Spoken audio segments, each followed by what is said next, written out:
Hello বন্ধুরা, তোমরা সবাই কেমন আছো? আশা করছি সবাই বেশ ভালো আছো, আমরাও কিন্তু বেশ ভালো আছি। তো আমার আবারও একটা ছোট্ট মিনি ব্লগে তোমাদেরকে ওয়েলকাম জানিয়ে আজকের ভিডিওটা শুরু করলাম।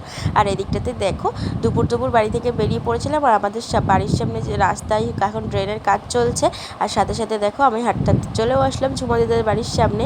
আর টোটো নিয়েই চলে এসেছিলাম কিন্তু আমি ঝুমাদির কাছে। তো এখান থেকে ঝুমাদিও উঠে পড়লো টোটোতে। এখন আমি আর ঝুমাদি চলে যাব কিন্তু সোজা কাজের লোকেশানে। তো আমাদের কাজটা ছিল সেই দিনকে একটা পার্টি মেকআপের। তো ঝুমাদি হচ্ছে যেহেতু মেকআপ আর্টিস্ট, তোমরা কিন্তু কম বেশি সবাই জানো। তো আমিও তো কম বেশি মাঝে মাঝেই ঝুমাদির কাছ থেকে সাজি। সামনে আমারও দাদার বিয়ে, ঝুমাদির কাছ থেকেই আমরা সাজবো। তো এই দিকটাতে দেখো ঝুমাদির ছিল সেদিনকে একটা পার্টি মেকআপ। আর এই যে এই বোনটাকেই কিন্তু সেদিনকে সাজিয়েছিল। দেখো খুব সুন্দর লাগছিল ওকে। আর তারপরে দেখো ঝুমাদি তো সাজাচ্ছিল, আর আমি কাজের ফাঁকে একটুখানি খেয়ে নিয়েছিলাম কোল্ড ড্রিঙ্কস। আর এদিকটাতে দেখো এটা হচ্ছে বোনটার ফাইনাল লুক। তোমাদের কেমন লাগলো অবশ্যই কিন্তু জানাবে। তো চলো এখনকার মতন সবাইকে টাটা, দেখা হবে নেক্সট কোনো ভিডিওতে।